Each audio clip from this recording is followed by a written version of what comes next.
is the scene in Tijuana today. Earlier, hundreds in the caravan were peacefully protesting. That's when a small group broke off and rushed toward the fence. Americans are inundated with images of migrants storming the U.S. border. But for many of these Central Americans, this isn't their first time across. You used to live in the U.S. Yes. By all intents and purposes, you were an American. Yeah. Just because the world that we live in, we can't reunify our family. It's part of a vicious cycle decades in the making. We were alerted to yet another shooting here. I got shot with a .38. You afraid of Jacob getting shot? Yeah. This is Jacob's room. We follow one family caught up in this revolving door We have this thing here, Operation Bring Jacob Home. that keeps spinning with no clear end in sight. You're basically gambling your son's entire future just because you want him to leave right now. The minute you take an illegal course of action, people's sympathy for you is going to vanish. I don't want nobody's sympathy, I could care less what anybody says. As a parent, I'll do whatever it takes to get my son to the next step.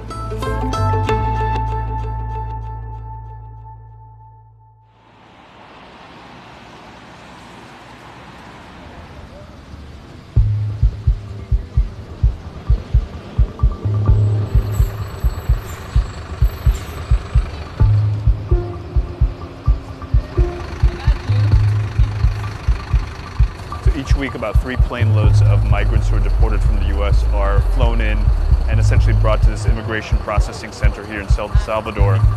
Buses like this can bring in a variety of people, whether it's men, women, or children, but today, most of the occupants were adult males. Salvadorans are among the largest groups of undocumented immigrants deported from the U.S.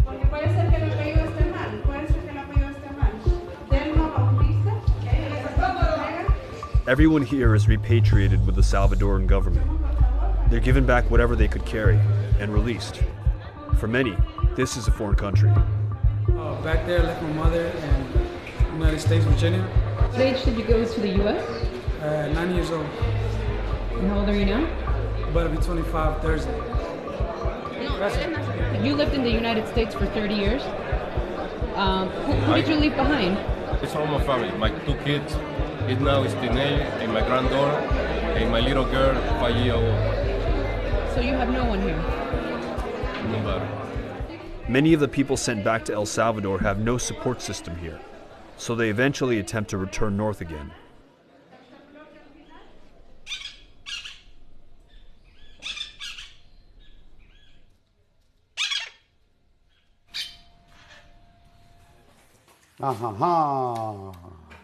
Buenos dias. Rafa Arturo was deported back to El Salvador in 2009.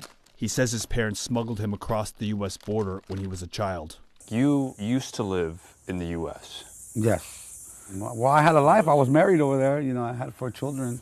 You were, by all intents and purposes, you were an American. Yeah.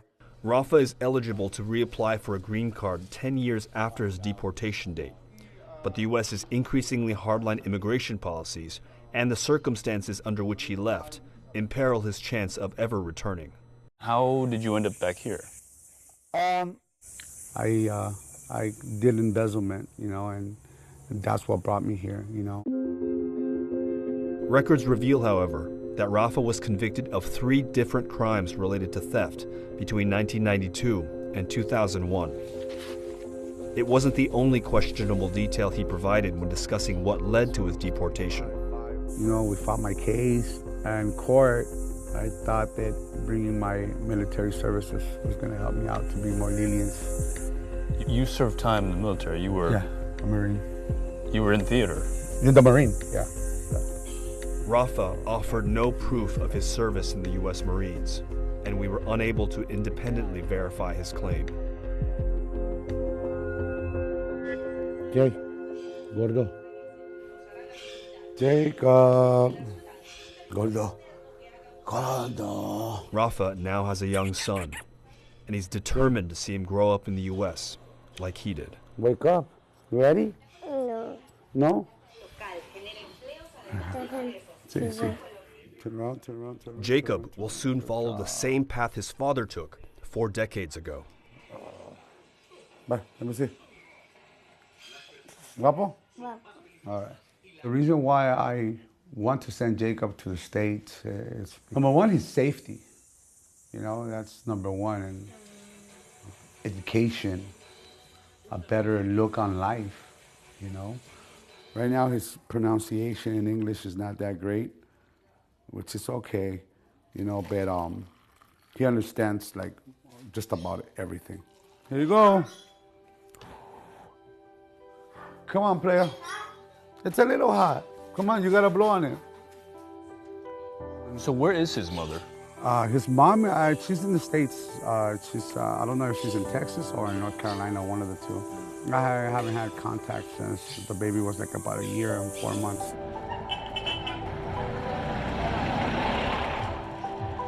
So this is San Luis La Herradura.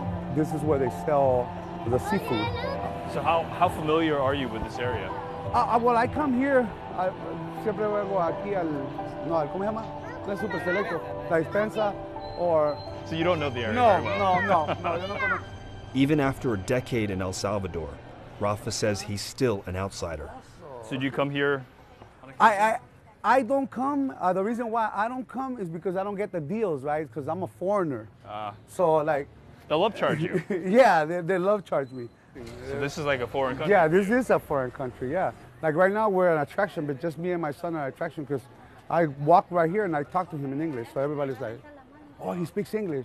At the school, you'll see, le llaman el gringuito que habla inglés, the little white guy who speaks English. That's his little nickname. Rafa returned to an El Salvador that was completely foreign to him, and it's also become much more dangerous. In 2015, El Salvador had one of the highest murder rates in the world.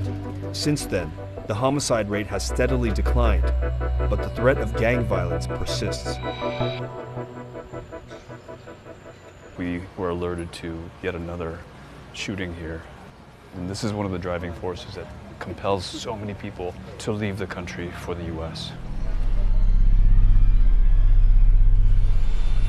In the 1990s, the U.S. sought to rid its city streets of gang violence and sent Salvadoran immigrants that had joined gangs on U.S. soil back to their home country, where they wreaked havoc on vulnerable communities. It set in motion a decades-long cycle of deportation and remigration that continues to this day. I got shot with a .38. I had like a 50-cent size hole on both of my sides. It happened in front of my house. I saw this guy like pass by. He looked at me, and I looked at him, and then when I saw it, I saw him reach for the gun, and I just started running. I remember he shot 8 shots, and then 2 hit me. You afraid of Jacob getting shot? Yeah. And then the other one, how did you jump? Gangs in El Salvador start recruiting kids as young as 8 years old. In 2017 alone, 540 children were murdered here, the vast majority resulting from gang violence. Okay. Shortly after Rafa was shot, he tried to get Jacob a tourist visa so he could interview to attend a school in the U.S. legally, but it was denied. They suspected that if Jacob were to go on as a tourist, that he would end up just staying in the U.S. Yeah. So they said no. The school then sent a letter verifying Jacob's application to enroll, so Rafa requested a student visa, but that too was rejected. My 2 daughters were going to take the full brunt of the housing, the food, the paying the tuition, whatever not, and they denied him. I said, let's see. Ta-da! Jacob's visa rejection was devastating, not only to Rafa, but to his daughters in America, who were ready to take him in.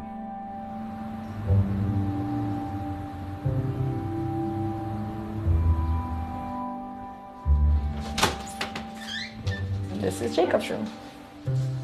Well, he's super into cars, so we got him this carpet right here. Uppercase letter B. That teaches him how to write and everything. We went to IKEA, bought his little drawer and bed. So this is the living room. It's my sister's. They're here 90% of the time. Kimberly is the oldest of Rafa's 4 daughters, all U.S. citizens. She and her fiancé Daphne aren't giving up hope that Jacob will someday live with them. We've had her aunt or uncle give us stuff. you know, like old clothes from some of their kids and stuff. More Captain America, PJ Masks. We wanted to make as safe and adaptable environment for him because it is a very big change from El Salvador to here. We have this like thing here, Operation Bring Jacob Home. This was a picture of me and my dad when he was like super young. This was in the 90s. After her father's deportation, Kimberly didn't see Rafa for nearly 8 years.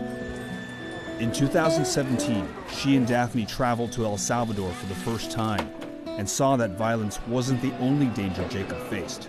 It was surreal. It was quiet, it was beautiful. At the same time, was saddening because you walk down the street and you see like 3 people like begging for food, and it's like, you see homelessness here in the United States, but homelessness there, it's just on a complete other level. It's another side of living. Nearly 1/3 of Salvadorans live in poverty. Rafa says that replacing the country's currency with the US dollar in 2001 caused the prices of goods to increase, making it harder for those already struggling to get by. So everything is calculated here in dollars. Yeah. Footprints of America all over. Yeah. I mean, it's in a way, but it's good for America, but not for the people right here. It brought poverty down more because the people that were living midlife are now poor now. And with $10 a day, it's $10, but yeah, it sounds good, but it's not. The dollar doesn't go very far. No, not right here. So right here, minimum wage is $2.15 an hour. For me, that I speak English, that's me. For them, it's probably about 75 cents or 50 cents an hour. For you, because you speak English? Because I speak English, and I work in a call center.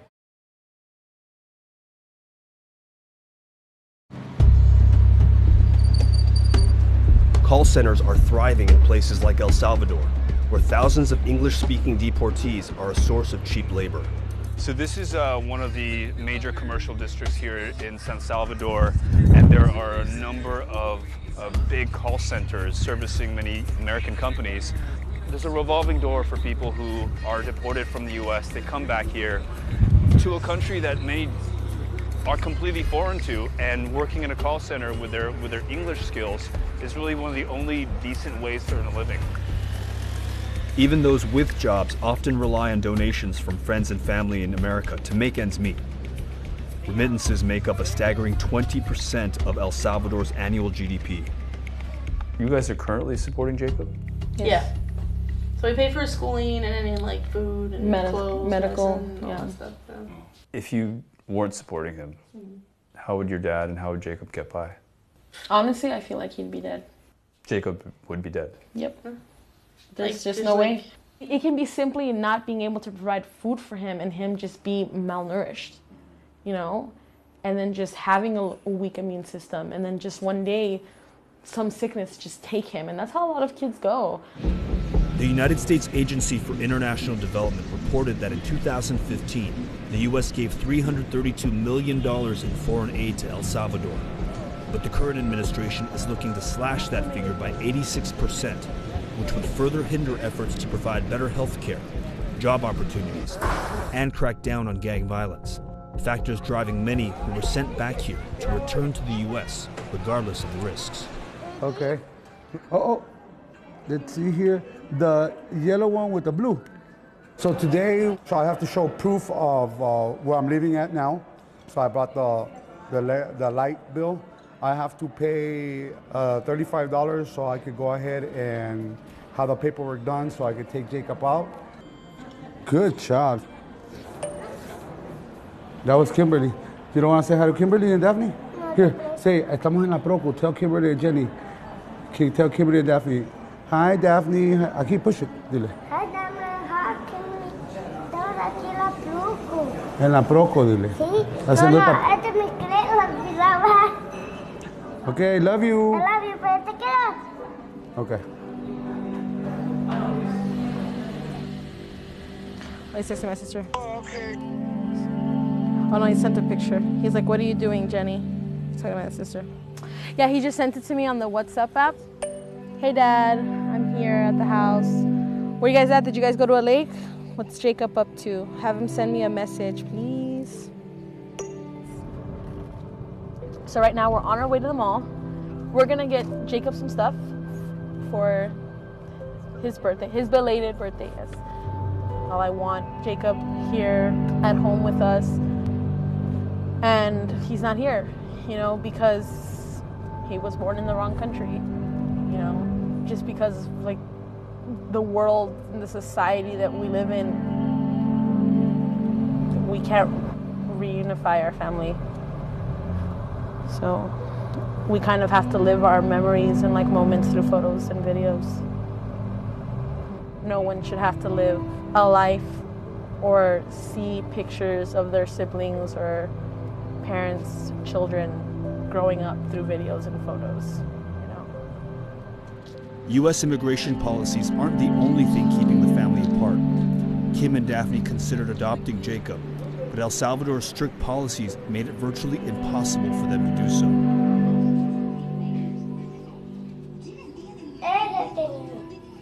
That picture was the last picture that I hold my youngest daughter. I trip out every time I see this picture. Like I have like flashes. And like in my mind, that's how I'm gonna be when I see him. But I know it's not gonna be like that because like this now.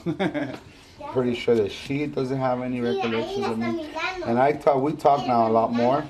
She only knows me by pictures and you know our little conversations that we have, you know. Soon, Rafa plans to take Jacob out of El Salvador, just as his parents did when he was a small child. So you're gonna get on a bus, go into Guatemala legally. Legally.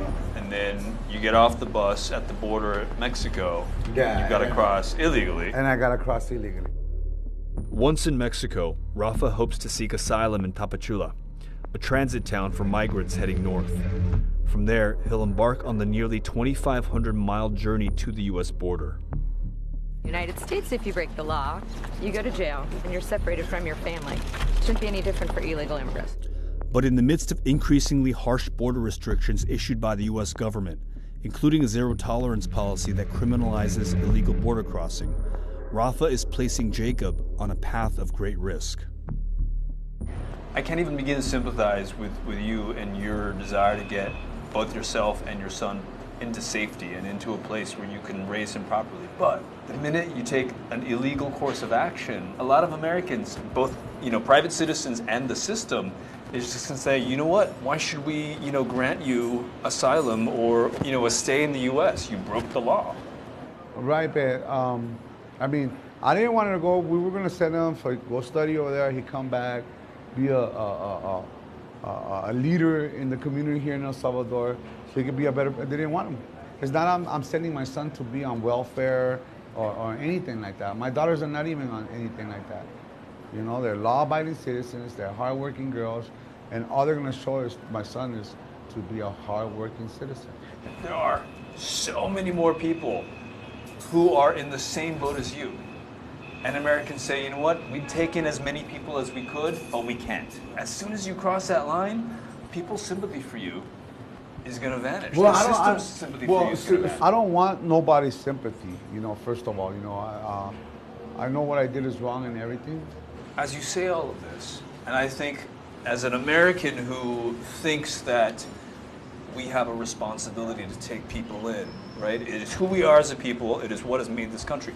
But in your case, the series of rule breaking, but if you keep breaking the law, why the hell would America let you in? Why would the government say, you know what, you deserve a third chance? It's not going to happen.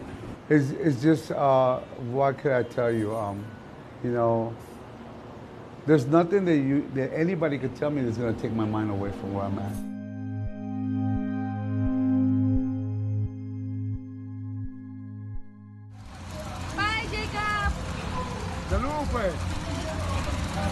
One of the things that your dad said was that he says that his goal in the short term is to get into Mexico, earn some money, and eventually settle in Tijuana, so that you'll just be a 3-hour drive from him and Jacob. Right. But he's also holding out the possibility that, once I get there, get enough money, and I'll get Jacob into the country however I need to, legally or illegally.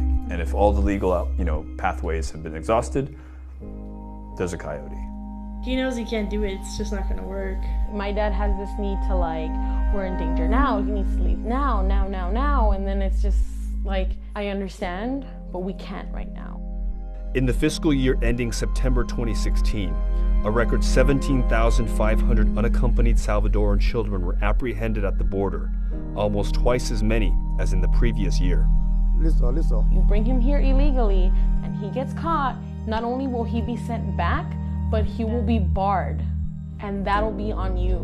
You're basically gambling your son's entire future just because you want him to leave right now. If you think about the long-term consequences, if you think about where you are here today is a result of some mistake you made because you were in a desperate situation and made a bad call. Yeah. Well, the same goes for Jacob. Like, what if he gets deported? As a parent, I'll do whatever it takes to get my son to the next step. But before Jacob even reaches America and the possible threat of deportation, the journey itself is fraught with dangers that are far worse, like kidnapping or even death. Aquí es, vamos. As you guys have learned, having gone through all the paperwork of trying to get Jacob into a school and whatnot, that fair or not, Jacob's chances have been minimized based on the fact that he is his father's son. Yeah, definitely. Yeah, Superman. Superman's a full costume. You know, like we're not asking for the father to come, we're just asking for him to come. A 5-year-old who's not going to take your job or be in welfare and that stuff. On your head, so he's super smart, and on your belly, so he's super hungry. We fit the right criteria. We make more money than most people. It isn't enough. You know, they're just like, no, we just don't want people from Latin America coming into our country. We love you, Jacob. Happy birthday. What was the difference between like 90s, 2000s immigrants and now immigrants? They're the same people. They're just different generation. They still have the same goal. They still want to come live here. Everybody that comes here just wants the white picket fence dream. Buenos días. Sí. Todos.